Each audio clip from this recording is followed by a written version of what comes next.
I finalized the minion build in Diablo. I've got all the minions hitting over 1 million at times. This build is insane. You got to check this out.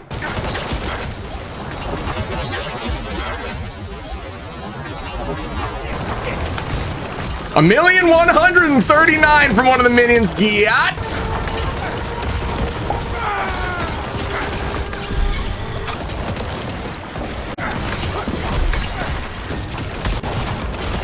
All right, this is tier 67.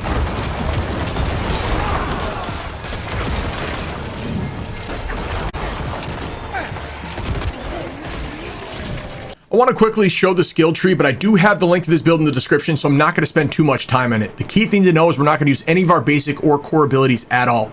You're going to put points into Hewed Flesh. You're going to put points into Corpse Explosion. You're going to make it so it's the Miasma. Bone Prison is very important, and I'll talk about that when we get into the gear. Moral of the story is that Bone Prison, for some reason, seems to proc Lucky Hit guaranteed every time you use it, which is unbelievably strong in a build that we're focusing on Mendel and minion damage. You can see some of the other passes I've chose here, choosing Decrepify because it allows for a chance at stun and for cooldown reduction out the wazoo. You're going to have your stun up and your Bone Prison up pretty much as soon as possible off cooldown, off using it. Corpse Tendrils to keep them stunned, to keep them vulnerable, Fortify off of Corpse Generation, and then a bunch of minion buff passives, as well as the Shadow Blight key passive. Reason being, there's an aspect that's going to greatly increase your damage when you use this key passive, and you don't really need attack speed when you're focusing on big burst damage with the minions rather than attack speed with them. So let's get into some of the aspects I have on my gear and why I chose the gear. First thing, I increased my Skeletal Mages on my helmet. On my chest piece, I've got increased armor. This one can kind of be played with. You know, you just want some defensive aspects on this build because you're very much going to be in the backline letting your minions do the work while you're just proccing Lucky Hit and staying alive. I'm using Howl from Below for the gloves so that my Corpse Explosions will chase down the enemy. Another option instead of the Howl from Below gloves is to put that Blight's Defiled area, pulls enemy towards the center. That's nice for the specific aspect of the Bone Prison with Blight. You don't necessarily need it, especially because when you have that Blight aspect on the Bone Prison, that's all you really need to guarantee the Lucky Hit proc. For some reason, it just seems to be what's working. I use Barrier Generation on my pants, which I think is very necessary for the build. I think it's very important, especially when you don't have Bone Storm. The Barrier Generation on Bone Storm is super strong, but since I'm not using Bone Storm on this build, you need to have some sort of barrier on hitting elites because it's going to keep you alive in necessary moments. On top of the fact you're going to have a bunch of Fortify from this build. Increase the Skeletal Warriors by 2 on my boots, so I've increased both types of minions, and that's just the reason being each one of those minions can proc Mendel Lucky Hits, and each one of them can hit over 1 million. Now my weapon here, you're going to have a lot of critical strike damage, in critical to crowd control, more damage to vulnerable, stuff like that is what you're looking for. But the aspect I chose was that your skeletons gain increased damage up to 30% after 10 seconds, which leads to just in general more damage from them.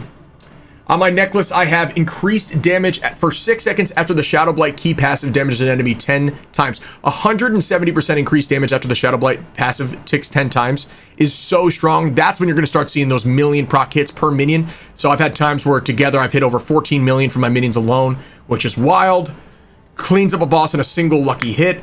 Men Down is the whole crux of the build. This is where you have a 10% chance for to empower all your minions, causing their attacks to explode for 16,470 damage, and that's the base stat before all the modifiers and damage boosts and minion boosts. So that's where the real damage comes from, is this Lucky Hit proc right here, Men Down.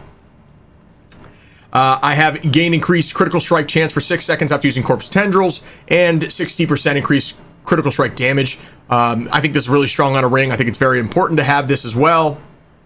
And then last but not least, Bone Prison spawns a pool of Blight that deals 75% damage over 6 seconds. So what we have found is that when you're using the Bone Prison with the Blight spawn pool under it, for some reason, it seems to always proc your Lucky Hit. So you'll see the Mendel proc so frequently when you're using Bone Prison, and since you can pretty much get Bone Prison off cooldown every time it's ready just due to Decrepify's cooldown reduction on Lucky Hit, you are always proccing this Lucky Hit of Mendel. So damaging to these enemies every time you're using Bone Prison is just insane, and it's very consistent, and it's so much fun to use.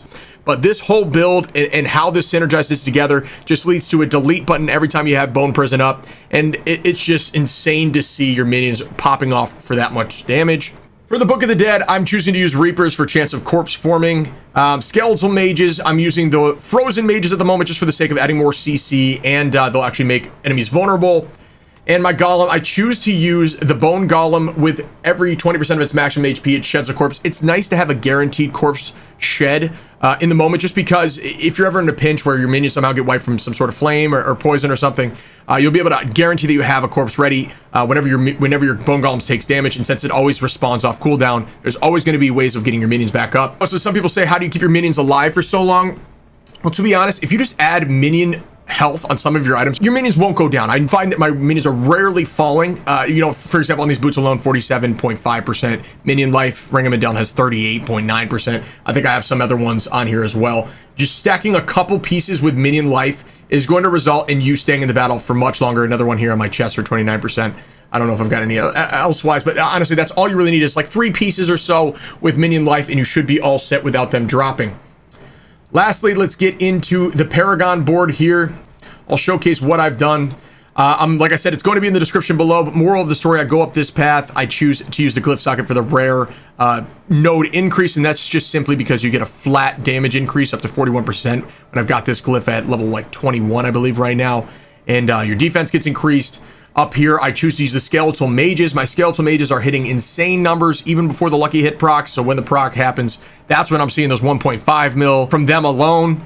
And it's just a perfect socket for it here. And obviously I'm choosing the cult leader tree here. Just increased damage per type of minion. Since we're gonna have all 3, it's gonna be 45% flat increase. Hitting nodes like increased skeletal warrior damage, increased minion damage in general, you know, damage reduction for the minions, mage damage. And then I'm going to move up to the Flesh Eater node since I'm eating corpses all the time, whether it's from corpse tendrils or from healing my minions with skeletal priests. You're going to have this up just a 40% increased damage as well. Getting up to this node, I did increase damage to crowd control enemies since I'm going to be stun a lot here with my corpse tendrils. And then reaching nodes that are just increased damage to elites, etc., etc. This is such a strong one, and having that 20% execute on non-elites happening all the time is great. So that's going to do it for this build video. This is exactly where I wanted this build to get to so I can focus towards minion and prep for season 1. And I think this is my inspiration for where I'm going to target that build for as well. If you like this kind of content or if you're interested in this build, hitting that like button, subscribing down below would help me like crazy. Coming over to Twitch and hitting the follow button there. 2 gifted still gets you a mount from my understanding, and there are going to be drops on my channel for Diablo for the foreseeable future. Thank you for being here, and I'll talk to you guys soon.